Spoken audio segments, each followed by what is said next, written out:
Are you familiar with FBI Special Agents Kyle Seraphin? I'm familiar with the name. Is that yes? I'm familiar with the name. Familiar with the name. Familiar with the name. Let's bring in Kyle Seraphin. He's the FBI whistleblower who helped expose government censorship of our First Amendment rights. Now, we only have this memo because a recently suspended FBI agent called Kyle Seraphin brought it to the public, and we're grateful that he did. Kyle, thank you so much for joining us tonight. He's the host of something that strangely is called the Kyle Seraphin Show. Kyle Seraphin, I can't thank you enough for speaking out. I knew you guys were out there, and I knew it was just a matter of time, but you got a lot of guts putting your face and your name to this. You're doing a service on behalf of the American people, and from the bottom of my cracked and broken heart sometimes, thank you very much. Take a look behind the curtain with a real whistleblower and American patriot. Prepare to embrace the uncomfortable truth because this program has no time for comforting lies. Here is civil liberties enthusiast, Second Amendment defender, and recovering FBI agent Kyle Seraphin. Well, here I am. And welcome, my friends, to the Kyle Seraphin Show. Today is Thursday. It is August the 15th. We are midway through my least favorite month. Why? Because it's 1,000 degrees here in Texas, America, and I hate it. When I walk outside, I feel like I'm going into an oven. The colors don't even look right. The greens are bleached out. The street looks like there's a mirage coming off it right in front of me. I don't like anything about summer.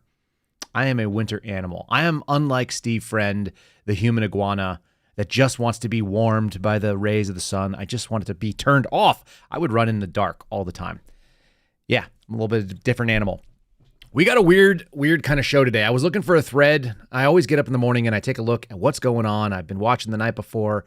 I don't see a coherent thread in the news. I don't think that the spirit has moved me to share anything in particular. So we've got kind of a grab bag of weird things going on in the world. And the weirdest of which is the monkeypox. It's back, apparently. Is that a problem for you? We're going to talk about it a little bit. Maybe the biggest single interest story is what's called ubiquitous technical surveillance.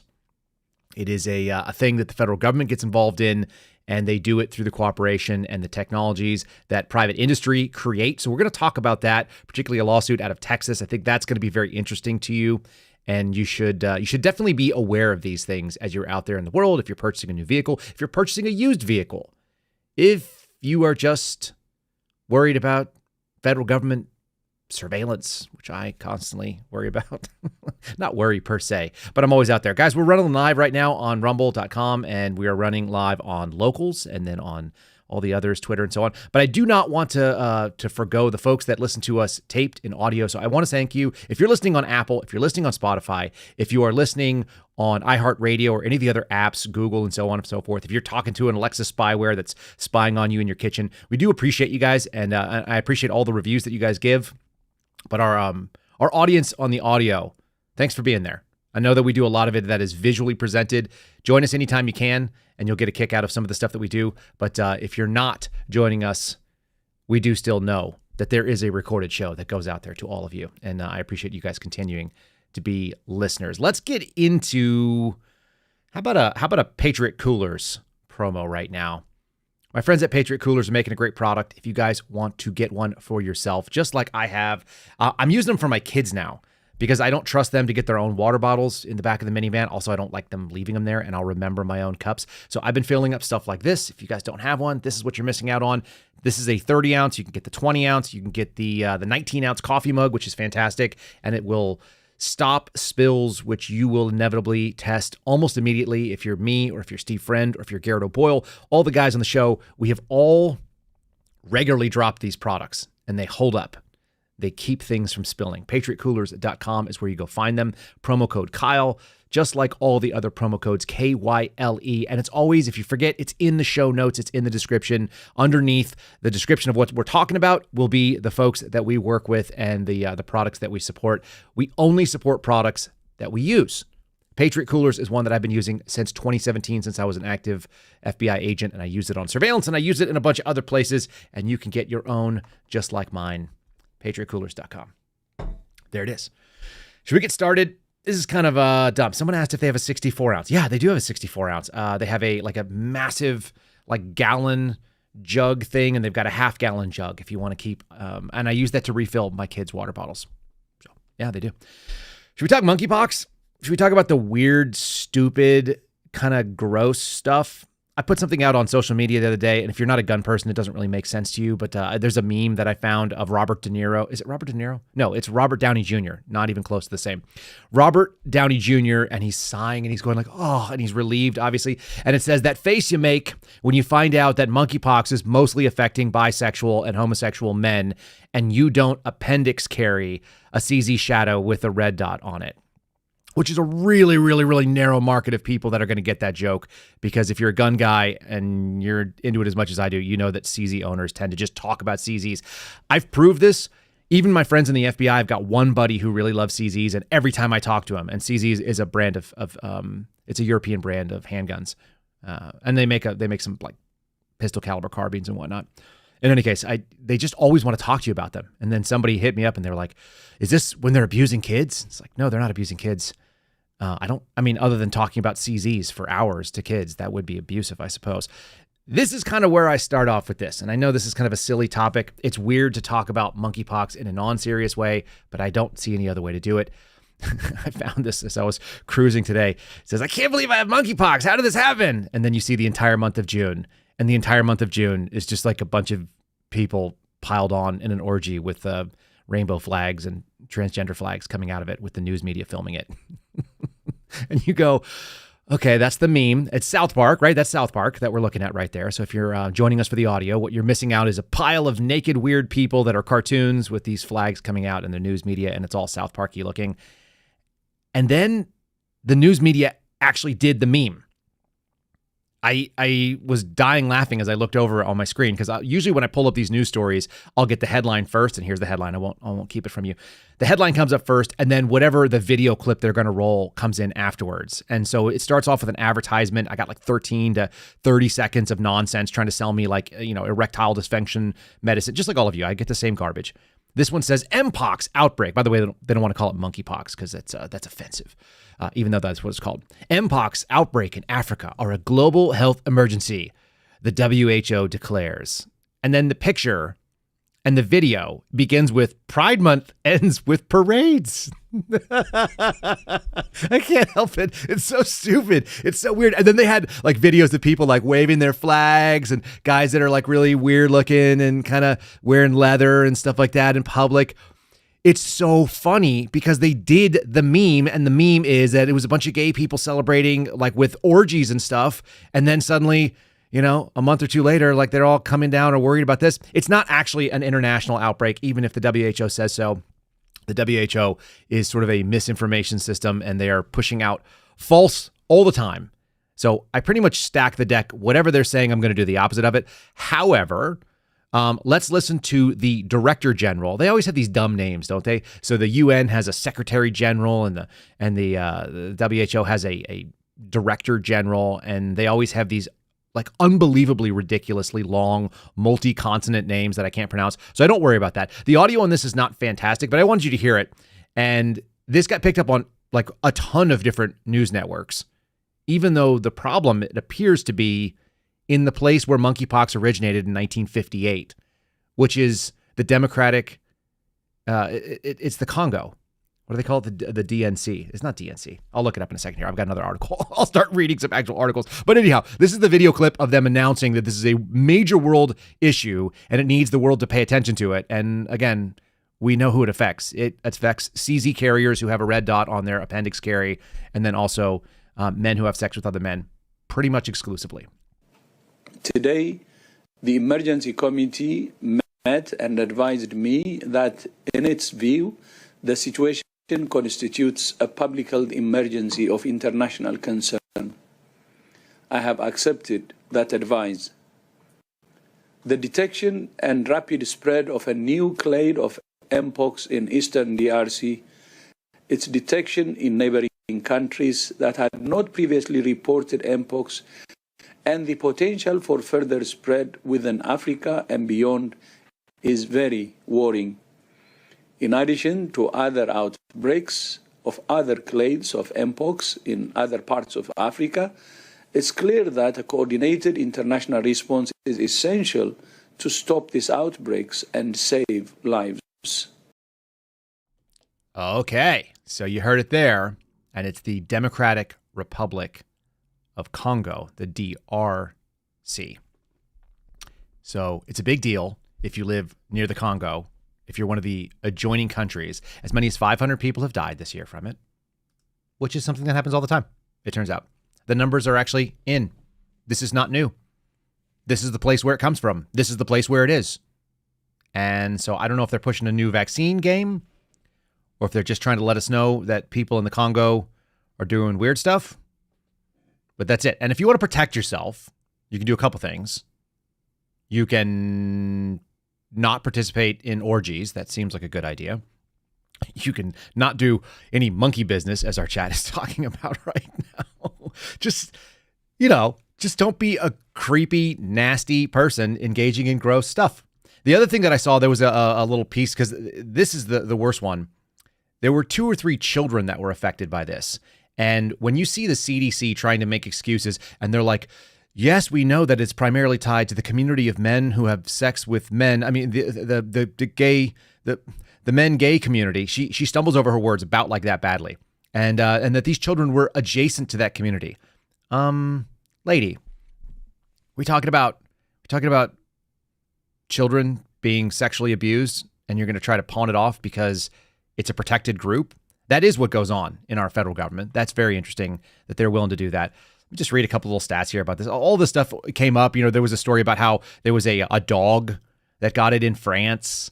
And they were like, yeah, we're just co-sleeping with our greyhound like everyone does. And then it just happened to get that STD that only lives on my genitals and happened to get it in its, anal region. And that's just like, it's just, who knew how that could even happen? It's like, goes back to my story about the issue with male-male partnerships. And this is not a judgment on it per se. But as my buddies and I used to always joke, it's like, it's 2 gas pedals and no brake, which is all the bad ideas. All the time. That's how you end up having sex with a greyhound. And it gets a sexually transmitted disease. There are multiple articles, I will let you know right now. There are multiple articles on reputable news sites. I'll use reputable in air quotes too. ABC, CBS, NBC, that were talking about how it could jump to your pets. And there's always a picture of the dog laying on its back and like a person like petting its belly. Yuck. It's so weird. It's so strange. In any case, Mpox has been, again, the Mpox thing has been reported in the DRC for more than a decade. Again, it's actually been reported for multiple decades, like 50 years worth. And the number of cases has steadily increased over that period, kind of like the population and the people doing weird stuff. Last year, the reported cases spiked significantly, which is when we started hearing about it a lot. They've had more than 15,000 cases and 537 deaths. That's not that many people.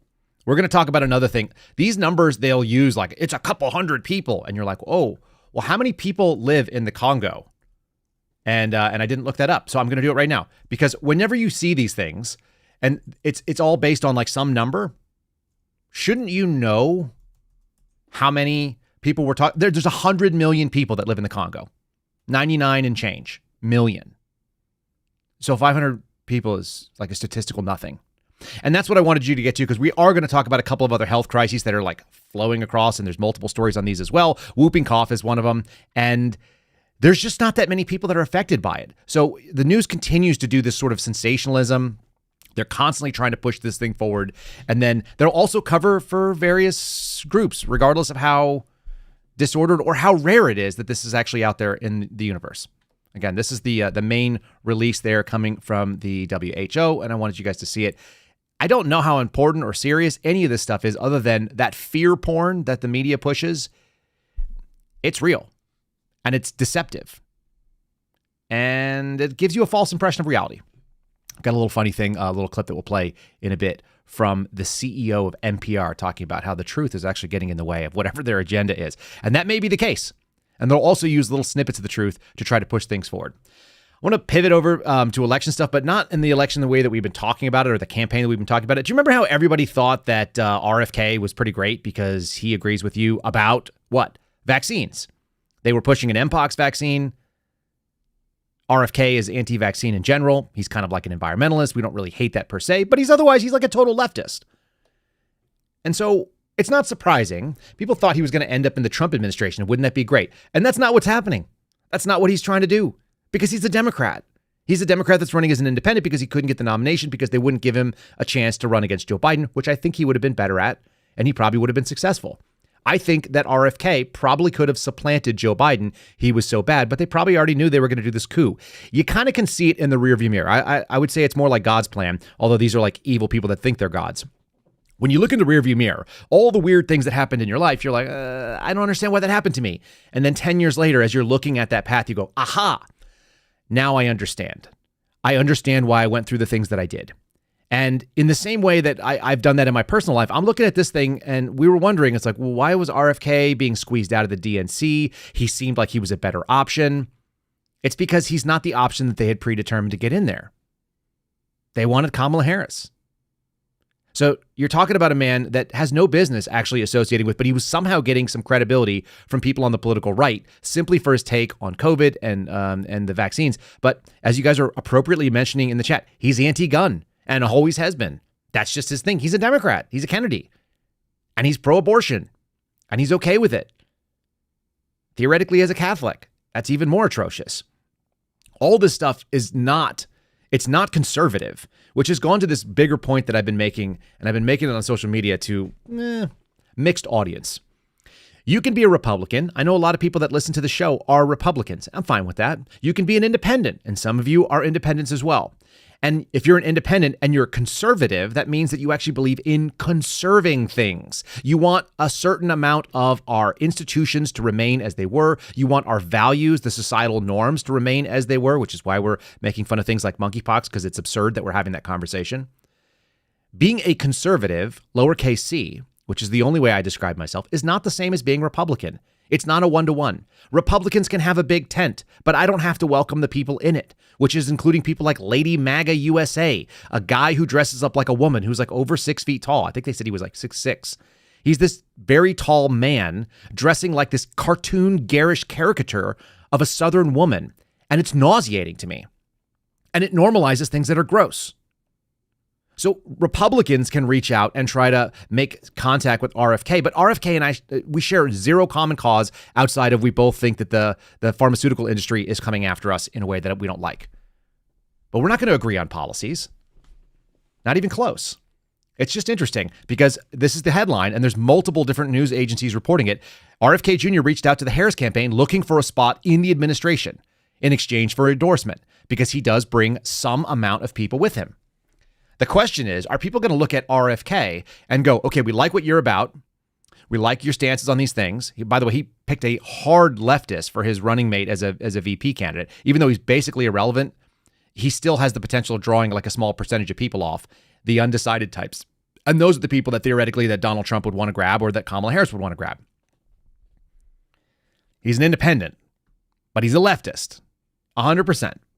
And his take on vaccines actually is more like the leftists that I grew up around. The really hard left people were the ones that were ignoring vaccines back in the day. In the 90s, you remember the crunchy granola moms? They all lived in like Oregon and Washington State. And you were like, your kid's going to die of measles. It turns out maybe they were all correct in the first place, but they're not correct about their other ideas. In any case, he's been out there reaching out in the background, trying to get to the Harris team. He was doing the same thing to the Biden team. He's like, hey, can you give me an opportunity within your party? And I'll take, I'll throw my weight behind you, which has some voters. There are legit people that think RFK makes the deal for them and would legitimize Kamala Harris in some way, because otherwise she's fairly. But apparently this has been fruitless. It's been months long. He's been trying to get on Joe Biden's ticket or part of it. He's been trying to get on Kamala Harris's. Can't make any headway there. And now it's being widely reported. Why is that? Here's the other question I want to know. Why is it now being leaked that that's the case? Is it because they think that by talking about it, it is going to take those people in the middle that are RFK voters and have them shift their support even without getting a appointment? Does it weaken Donald Trump? Because these are the outlets that are doing it. They're all on the left.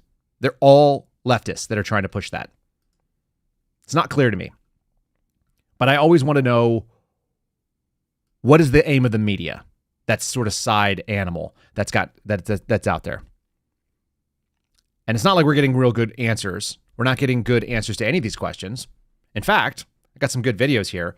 The Harris campaign, kind of like the Joe Biden situation, None of them want to go and deal with the press. They don't want to be honest with Americans. They don't want to share information in any meaningful way. I'll play those clips in just 1 second. Before we do, I want to say thanks to my buddies at Catholic Vote who are going to have an article from The Loop just in a little bit later on in the show. If you guys want to support them, you can go to catholicvote.org. You can get The Loop yourself, which you should do. I just re-signed up for today because I had it coming in double in like multiple different emails. So I unsubscribed from all and I resubscribed today. It's very easy. It takes like 10 seconds. You just pump in your email address, which probably auto-populates on your phone. CatholicVote.org is where you go do it. America's top Catholic advocacy group. Not RFK type Catholics, like real Catholics. Faith, family, freedom, pro-gun, pro-life. Find them on social media at Catholic Vote if you guys want to follow some of their good takes. They do have some good clips out there. And they do have original reporting going on too. So they've got reporters working in their little newsroom. They're putting out stories. They do have a Catholic bias about things, yeah. But generally speaking, it's going to align with you, whether you're Catholic, whether you're Christian, whether you're conservative, unless you're just a God-hating atheist, in which case, what are you doing listening here? You're trying to get red-pilled? We'll do it for you. Anyhow, thanks to my friends over there for doing what they're doing. Let's play a little clip of Joe Biden. He's not taking any more questions, people. He can't answer the questions because he never did.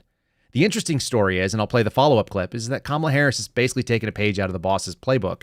So they're just going to be running in the dark. God forbid they actually face it down. I think it's like 26 days now we're looking at if she doesn't do a legit press conference. She'll give speeches, but she's not doing press conferences because they don't want to have their information evaluated to the point where one of the CNN articles I saw today, which I'm not going to cover, it just said whoever can have a coherent discussion about what the economy should look like under them is going to win the White House because nobody is doing it. I actually think Trump is doing a better job on that, despite himself. We'll cover some of that in just a second as well. Let's do Biden running away. And you can hear in the background, if you're just listening, you're not going to miss a lot on the video.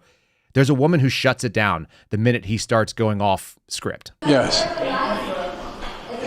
Yes.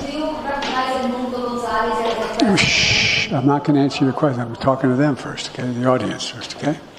Yes, sir. Thank you so much. Thank you, President. Thank you, President. Thank you, President. Thank you. Thank you all. Has the U.S. beat inflation, Mr. President? Yes. I told you we're going to have a soft landing. We're going to have a soft landing. My policies are working. Start writing that way, okay? And Mr. President, did you know your... Thank you so much. We got to move this way. Mr. President, did you know your son reached out to a U.S. ambassador about Burisma? Thank you, Press. We're going this way. Thank you so much. Did you hear that? My favorite is that someone asked him about inflation because that is one of the single biggest issues that's going on. And his answer was, yes, we're going to have a soft landing. Yes, we've already handled it, and start writing that way.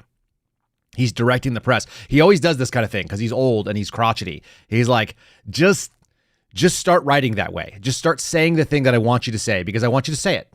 Not because it's true, not because there's any evidence of it. I need you to start saying it because if not, it's going to look really bad for me. So hurry up and do what I've told you to do. And I guess that gets us to where they're not making the headway they're hoping. I think all of this stuff is astroturf. There's an article. This is one coming out of The Loop. And it's talking about how Harris fails to attract key voters in the swing states compared to Biden, which means he wasn't attracting them either. She's just not gotten that pickup. So the question is this boost artificial? We've been talking about it here for days. She's only been in the race for days. So like we've been talking about the fact that even though she's got all this money coming in, it seems like a lot of that is astroturfed and it may in fact be fraudulently being donated. And the second piece of it is that people are not. They're not psyched about her once they get a few seconds. It's about as exciting as knowing that I had a comparison the other day. It's like when you have a dog that's 20 years old and you go outside, and my dog was 14 or 15 years old and she just passed this summer. You go outside every day and you're like, is she dead? And then she would get up and you'd be like, oh, she's not dead. But then she's still 15 years old. She's still an old dog that's going to die. Like that's the story that I feel like with Kamala Harris. It's like, she's not Joe Biden. Oh, that's exciting.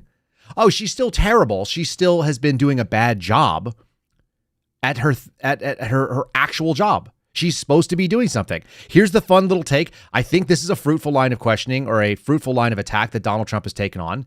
He's pushing. He's like, look, she's in the office right now. And his description, because he knows it better than anybody, he knows where the vice president's office is. What is she doing for this problem? Which is apparently going to give us a soft landing. Check this out. Kamala has declared that tackling inflation will be a day one priority. Just think of it for her, but day one for Kamala was 3.5 years ago. Why hasn't she done it? That's exactly what he needs to be doing. We talked about yesterday the focused. He needs to be focused. He needs to be talking about what is she doing and why is she not doing it properly. Let's hone in on the exact issues: the economy and the border. Those are the two biggest things, and they affect everything else. I got a clip from Liz Warren later, which will make you guys sick for a few seconds, but it highlights this exact problem. And again, she's running away. She's escaping from any sort of, people that will ask an honest question in the moment, assuming they will. These are the same people that we saw like on the tarmac the other day where JD Vance was walking out and he's like, hey, I just want to come keep you company because you got a press pool here, but you got no vice president. Anybody lonely? Do you guys miss her? And they're like, what question would you want to ask her? And he was like, oh, thank you for asking. How about all the damn questions? We'd like to. So here's Peter Doocy reporting that she's just ditching them, even though it's policy. Yeah, Democrats, they don't mind breaking their policies. And something new tonight, as the presumptive nominee, Vice President Harris is supposed to travel everywhere she goes with a protective press pool. We just learned that she left her press pool behind to attend an event at Howard University yesterday. We've reached out to her office. We are awaiting an answer back from them as to why she didn't want a small group of reporters documenting her trip across town. Brett? Peter Doocy. So there's Peter Doocy talking about it. This clip popped up in my little feed. This is the woman who's the CEO of NPR. And I'm going to play it twice back to back. I think it says a lot about where we're at as a nation. Also, the type of person, the messenger delivering this, she's like kind of a pretty well-spoken white lady who thinks too high of herself. I almost played you guys the other one, what was her name? Candace Owens, who's talking about the Jews. She's apparently discovered all the evils of the Jews, and she has the secret from a guy who's a Jewish author, but I looked him up, and he's not Jewish, and I don't think and he's a hard leftist. Like, he's a pro-labor, anti-Israel kind of dude who's been writing for this leftist publication since like the 1970s. In any case, this lady kind of represents that don't give me the truth. It's the same thing my father said on the show the other day when we were doing the interview. Don't confuse me with facts or the truth. I already have an opinion. And I guess that's the position that people on the left want to take. It's a strange idea. Like, I want novel ideas that disrupt my thought process and make me think. If you're one of those, you're probably an independent. You're probably not even a Republican. You probably think like, oh, I could be convinced. Just bring me the evidence. This lady's telling you, don't let that evidence get in the way. We're trying to get stuff done. And that is why people know that NPR is garbage, why there are a bunch of like commies that are doing progressive garbage. This is a little taste of how they say it. Again, repeating twice on purpose. I think our reverence for the truth might have become a bit of a distraction that is preventing us from finding consensus and getting important things done. I think our reverence for the truth might have become a bit of a distraction that is preventing us from finding consensus and getting important things done. She's like a kind of like a Charlize Theron looking woman. She's got pretty blonde hair and she's wearing like that kind of like, Steve Jobs black shirt, and she's got the little microphone. She must be doing a TED Talk there. And there she is talking about how reverence for the truth. Isn't that interesting? Especially if you're a Christian. The truth, capital T, I am the way, the truth, the light, right? Like that kind of truth. It's really getting in the way of what they're trying to get done. They got an agenda, darn it. Don't confuse me with the truth. I already have an opinion. I already know what we want to get done. I just find that to be fascinating. And maybe that's why they have to ditch out. And in theory, back in the day, journalists at least aspired to uncover actual truth. The idea of holding the powerful to account. And I think that the myth that they were unbiased and the idea that the journalism school somehow bestows upon you this priesthood, it's nonsense. It has been for a long time. You know what's not nonsense? Having actual jobs, actual work, actual experience, and then going out and then trying to be kind of like a gumshoe, kind of be an investigator, trying to get real information, making money in the private sector. having some life experience to draw upon. It's the reason why I was such an oddball at the FBI. A lot of my colleagues had worked in government jobs. They'd either worked in the military or they'd worked in local or state law enforcement or legal, some apparatus there, and they just didn't have private sector jobs. The ones that did tended to bring more to the equation. I'd had a bunch of private sector jobs. When you have those, you start asking more questions because you've got a broader base of experience. The biggest question that I always asked was, when people told me this is the greatest job in the world, my first question was, what other jobs have you had?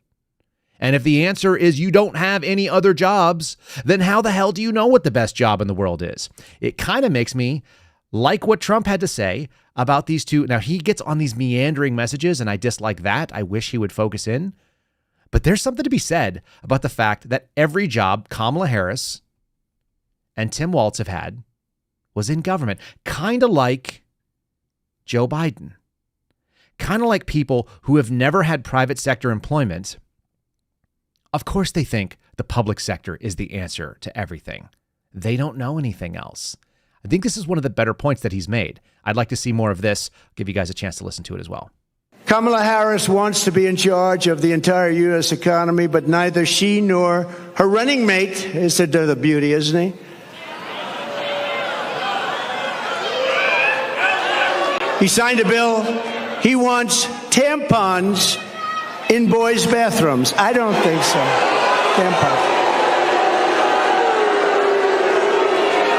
But they've never held a private sector job in their entire professional careers, and it's no wonder they're both socialists. They're actually beyond socialists. I think they skipped over socialists.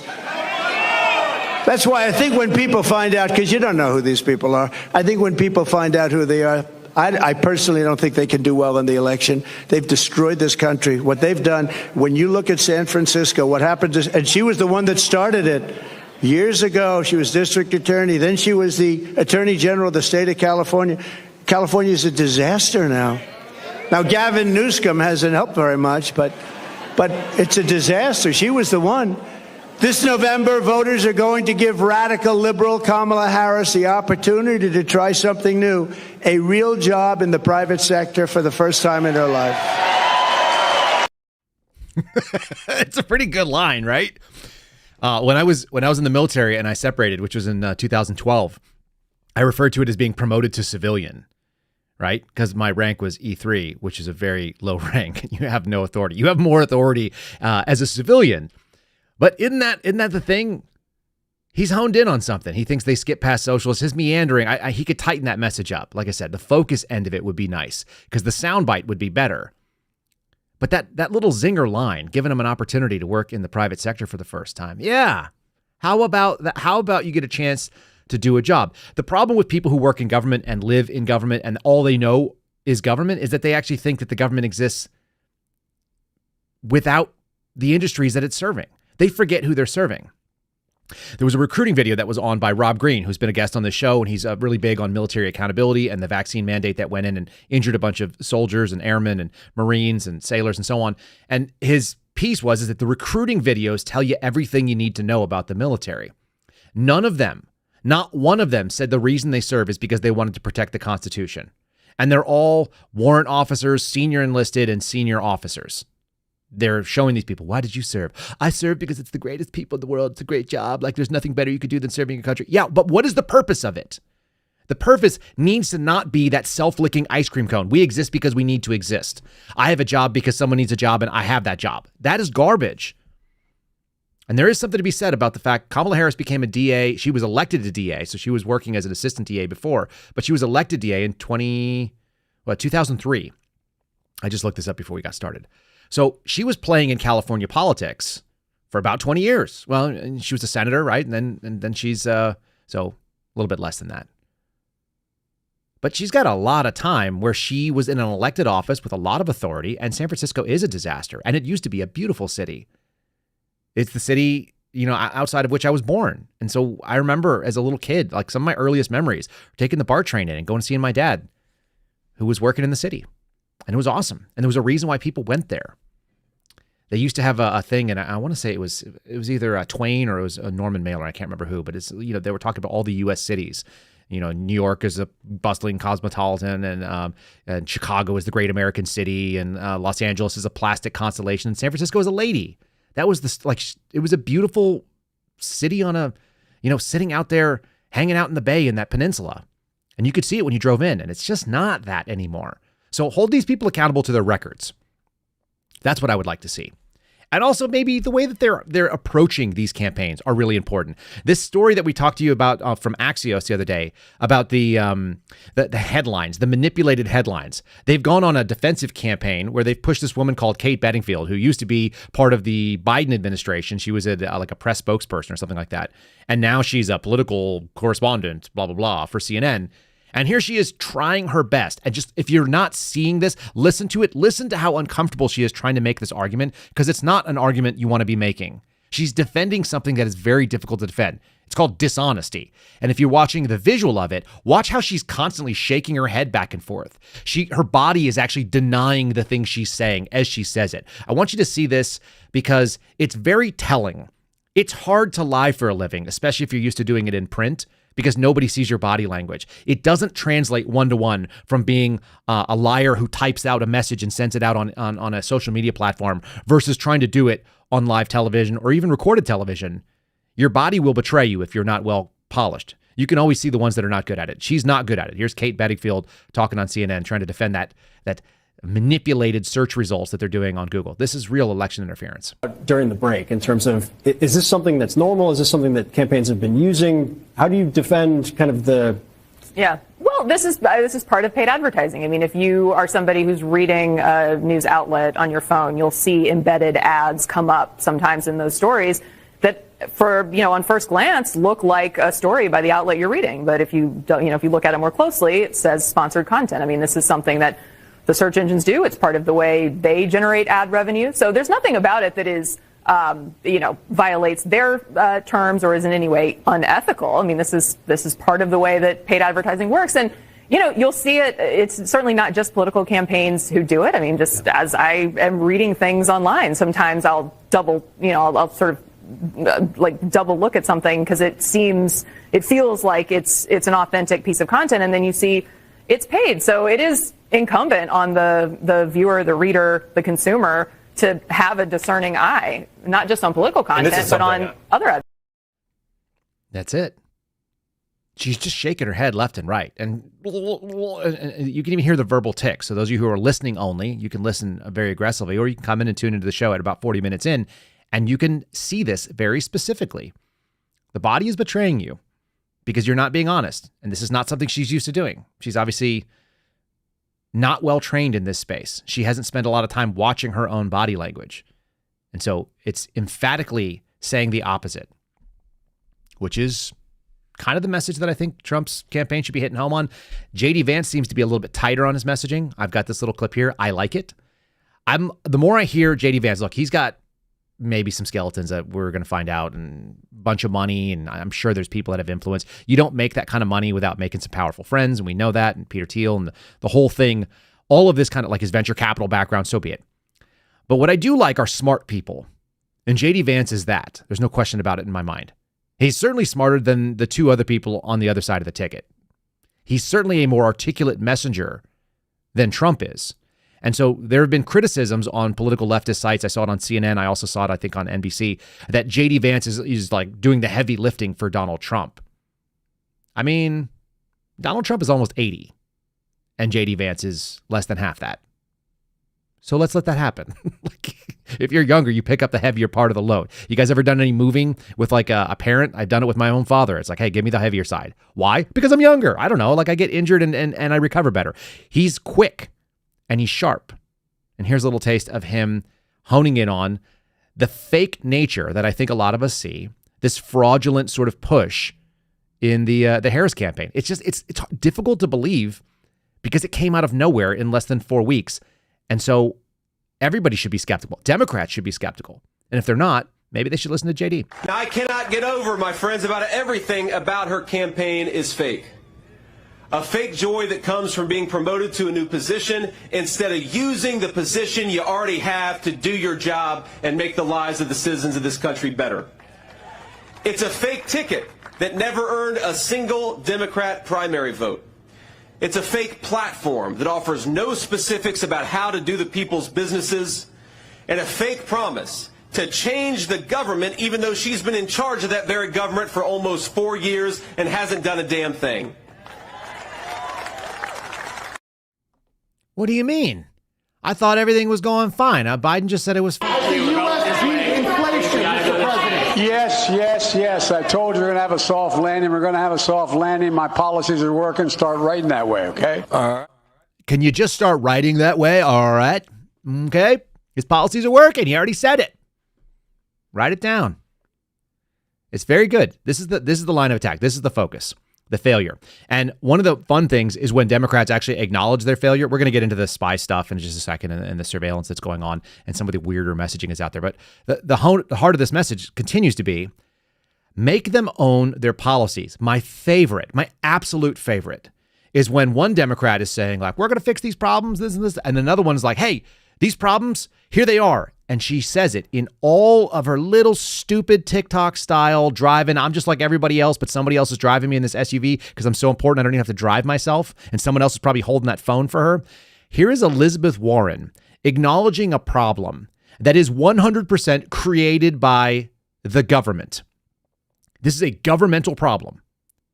It is instigated by, it is proliferated by, and it is enforced by government policies. And you're going to be shocked to find this out. You're going to be absolutely gobsmacked. The solution to the problem? It's more government. Yep. You wouldn't believe it, would you? More government. Here it comes. Are you ready? Elizabeth Warren also thinks that people used her down home version, like the I'm gonna get me a beer thing, is some of the most cringeworthy, uncomfortable to watch stuff I've ever seen in my life. I don't know who told her that talking about buying things for raspberries was relatable. But you tell me if this resonates with you. Put it in the comments. Here we go. You ever wonder how your grandparents bought a home for 7 raspberries, but you can't afford a 1-bedroom apartment? It's not you. We're facing a national shortage of 7 million homes, and renters and buyers are having to deal with the consequences. The government needs to tackle this crisis head on, just like we helped people afford their homes decades ago. So I have a bill that would lower rents by 10% and would help first-time homebuyers get a foot in the door. It's time to get this done. Yeah. Oh, we're 7 million homes short. Is it weird that the Biden administration actually had 7 million people illegally enter our country? Could that have put like a pressure on the housing market? And then you're actually putting people in those houses by government dollars renting them out? Is that a possibility, Liz Warren? How did you land on raspberries as the thing? The expression is bought your house for a song. That's funny. My buddy and I used to always make that joke. It's like, what was the song that would get you the house or the thing that you were going to buy for a song? I don't know where that came from. Were people that entertained by it? But raspberries, 7 raspberries, obviously, as you guys pointed out, wampum or shells or beads, like she's got to avoid all the Indian analogies for something that doesn't have any value, trinkets and so on.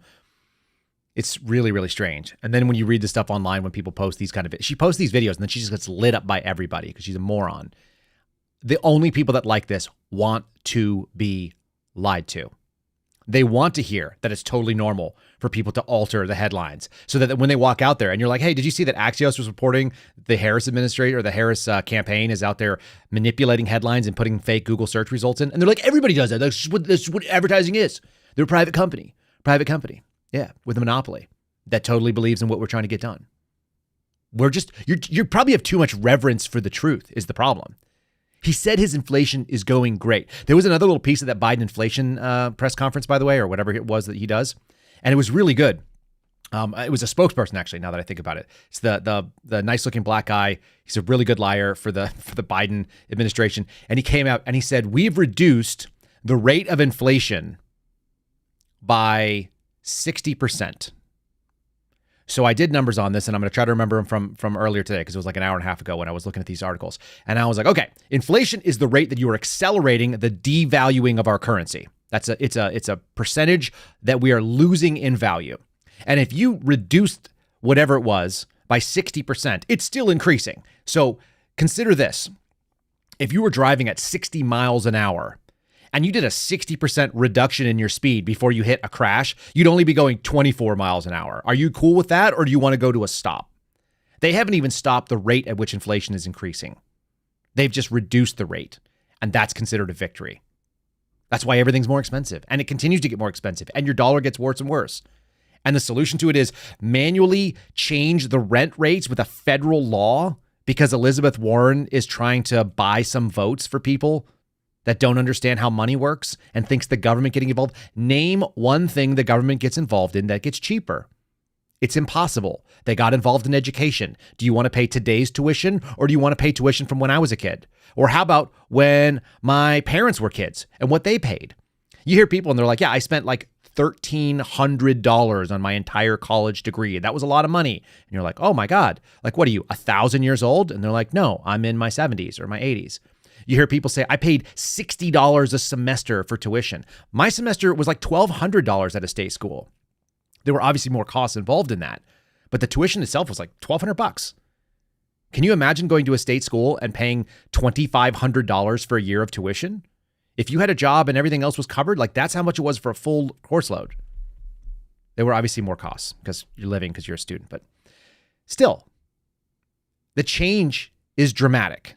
And this is all intentional. Look at the cost of healthcare. The government got involved in healthcare and they said everybody must get healthcare. So now we're all paying for all the illegals. We're paying for all the homeless people, all this other crazy stuff. It's just the worst possible policy shoved down your throat. But their policies are working. Just ask them. All right, should we do this one? Because this one really bothers me too. This is a lawsuit coming out of Texas. Thank God for Texas, right? Ken Paxton, who I've seen people say they don't like and they do like, and I don't know why they don't like him, but everything he seems to be doing seems to be awesome. It's like him and Andrew Bailey out of Missouri seem like the only two AGs that are just punching every single day for things that make sense to me. GM was apparently selling driver data to insurers without customers' knowledge, without their agreement, or if it was an implicit agreement that they didn't sign up for, and have impacted 1.8 million Texans alone. Almost 2 million Texans driving newish GMC products have that OnStar system spying on them, recording data and everywhere they go. And the stuff that it's actually it's gathering information on may actually surprise you. Vehicle speeds, locations, these are real problematic for me. How hard a driver brakes, so the deceleration rate, you can find that out. Absolute privacy nightmare is what the spokespeople are saying. Makes perfect sense to me. On top of that, the times that you are driving, because if you're driving later at night, that's a liability for insurance. If you have any of these things, how many government vehicles are actually reporting based on that? I know that we had OnStar enabled vehicles when I was working in our surveillance team. They can sell this stuff off. Can nation state buyers get it? I'm sure anybody who has the money. The lawsuit is basically timed with the fact that consumers are paying higher insurance costs. Car coverage jumped 19% in July compared with a year previous, if you're getting new coverage. And one of the reasons is because of quote unquote riskier driver behavior, but it's stuff that they know about that they shouldn't know about. So the car company is now in bed with the insurance company. And this goes down the line of what's called ubiquitous technical surveillance. God, that's a really hard thing to say. UTS.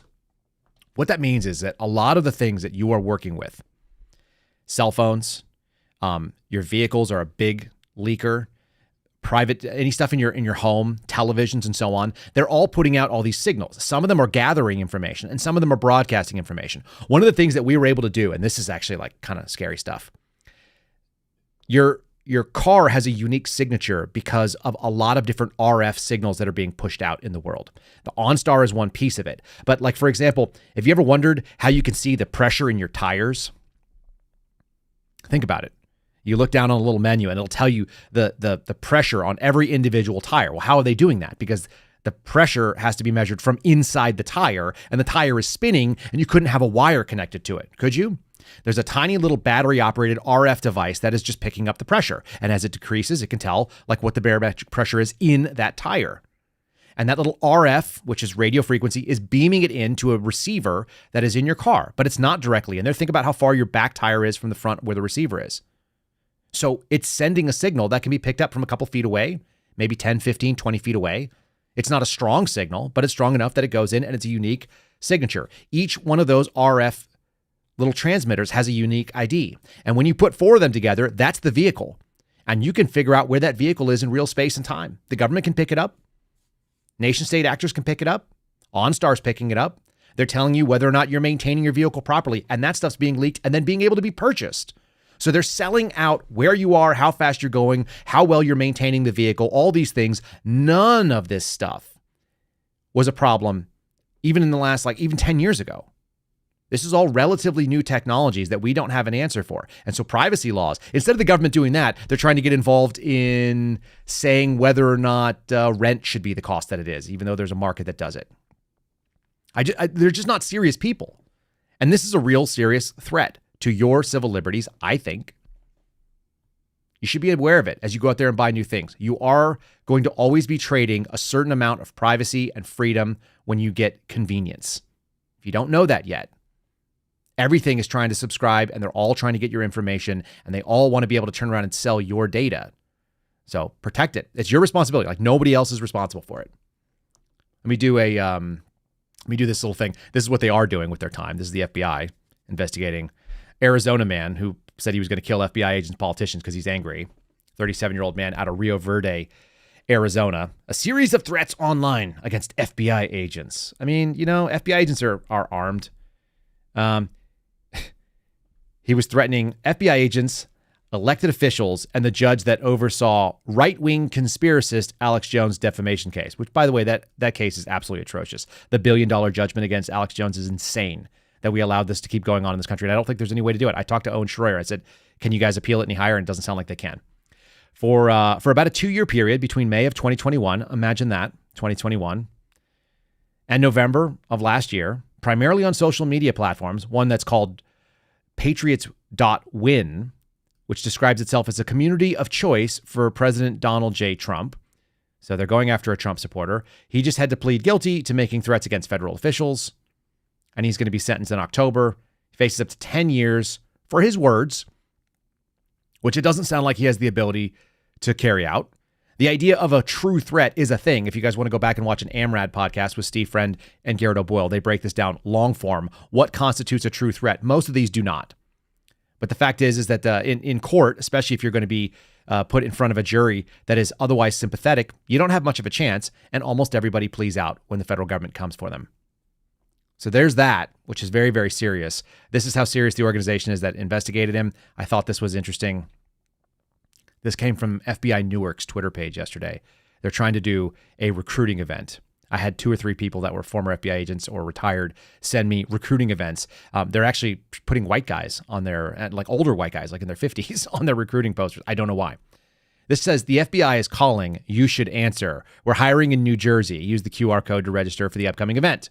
Now, if you're looking on the visual, what you're seeing is there's a woman, of course, and there's a black guy on the left side who's wearing tactical operator stuff. The woman is wearing a plate carrier, which might be the new FBI plate carrier, but I can't tell. And she's got a Texas flag in a place. It's certainly not like an authorized thing. It's not authorized, but she has a Texas flag pointing downward on her plate carrier for a recruiting event in New Jersey, because everybody from Texas wants to go and work in New Jersey.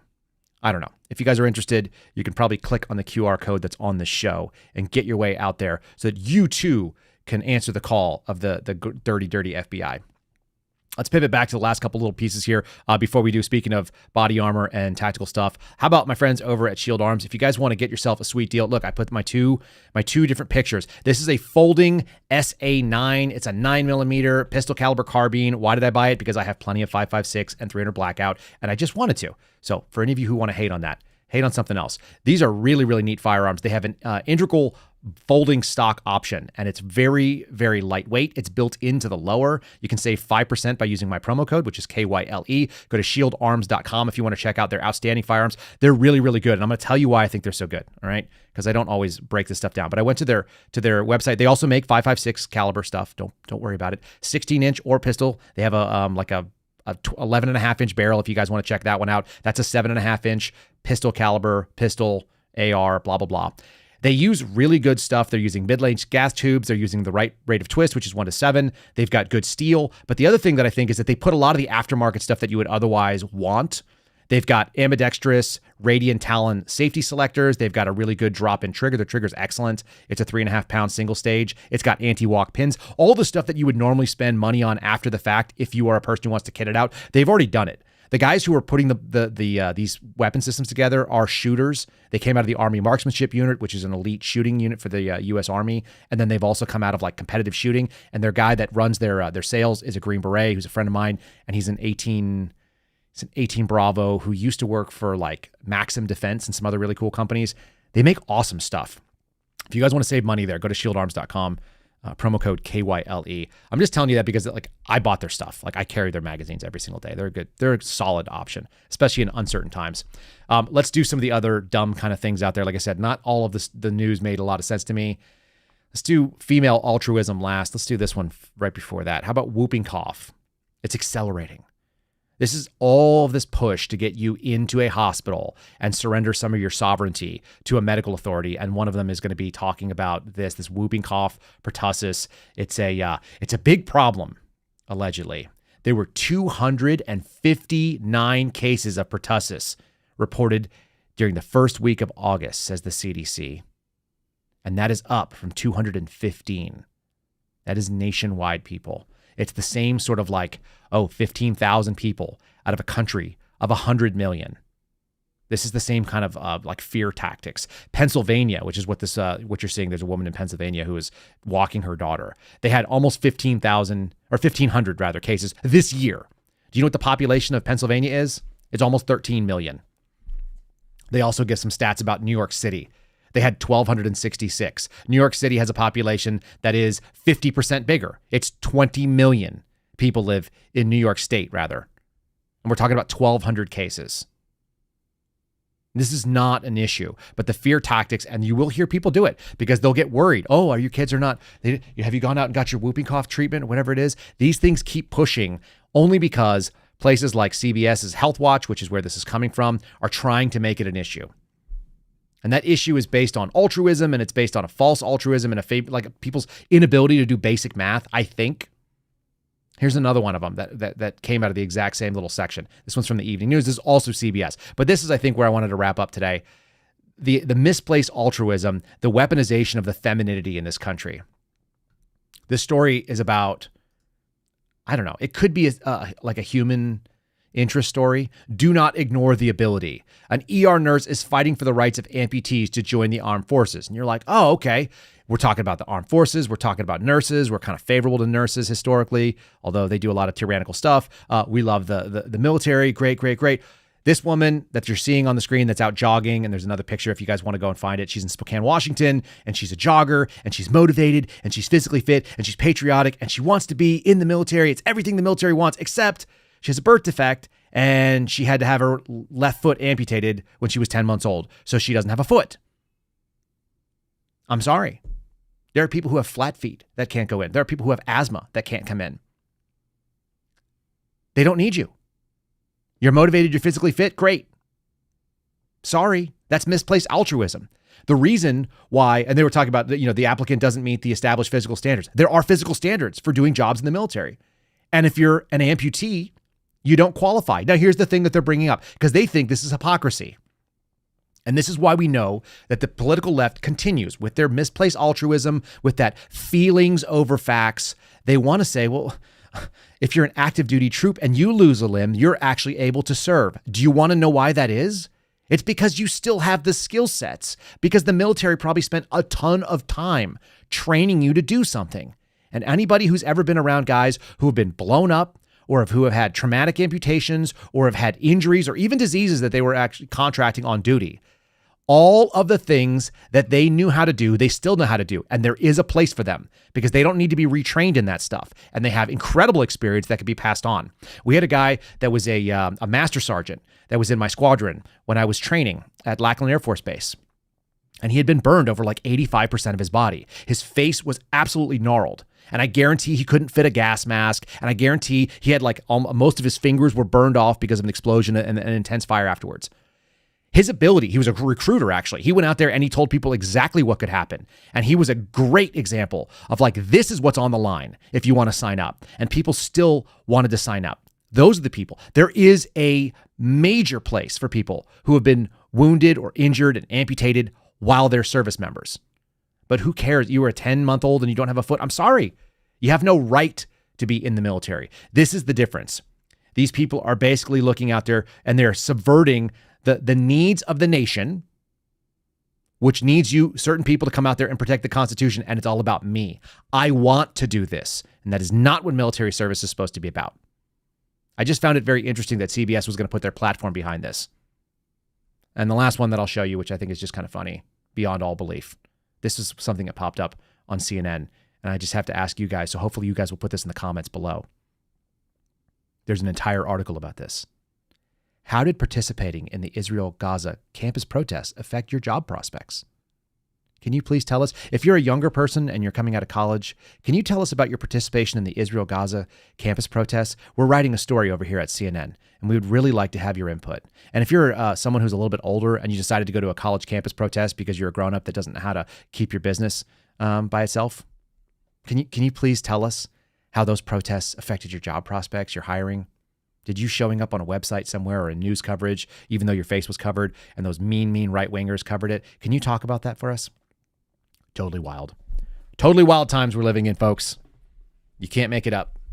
It's just some seriously upside down weird things. And if it didn't affect your job prospects in a good way, can I recommend that the FBI is calling and you should answer?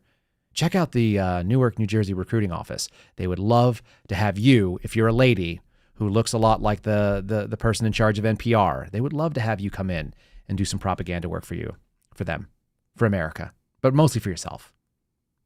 Anyhow. Is that negative enough? I got some really funny stuff to end this with. You guys will get a big kick out of it. I think you will enjoy that. Lastly, I'll just throw out, if you guys want to support the program, we always have our sponsors listed in the links below. They almost always use the promo code KYLE, and there's a couple of them out there, whether it be Mad Hat Jerky or MyPillow or others. Check out our show description. Doesn't matter whether you're listening on any of the audios or whether you're watching it on video somewhere. Check out the show description and then use those promo codes wherever you go to save those monies. If you're interested, don't spend money you don't have. And lastly, I will encourage you, if you haven't joined our locals program yet, you can join it for free. Just go to kyleserafin.com, jump into the conversation there. There are some things that are kind of like behind the subscription only paywall piece, and we're adding to that every day, and we're having some interactions, and I'm enjoying some of the comments you guys have. It's cool because I get to clarify some of the things that I've said, whether they were misinterpreted, and for all of you that want to be part of that, join us over there at kyleserafin.com. I do appreciate the support. Make sure you've liked and subscribed to the video. Let's do a 5-star review, and then I'm going to give you a very tasty and somewhat long palate cleanser, longer than normal. Here's our 5-star review. It is quite short. The Deplorable Air Force. I think that's the user's name. That's pretty funny. Contaminated Kool-Aid, 5 stars. Kyle pisses in the Kool-Aid. It's unpleasant, but necessary. These are my kind of people. You guys are some weirdos out there. You're my kind of weirdos. Thanks for being part of the program. If you want to leave short, sweet, sarcastic, 5-star reviews like that, I appreciate it. Here is a little taste of the kind of sarcasm and humor that we have. This is your palate cleanser, and it is coming from the movie 300 with a little bit of a rewrite for 2024 America. We're dealing with something that you guys all love. It makes sense in the statement talking about monkeypox. You assumed me again. This is madness.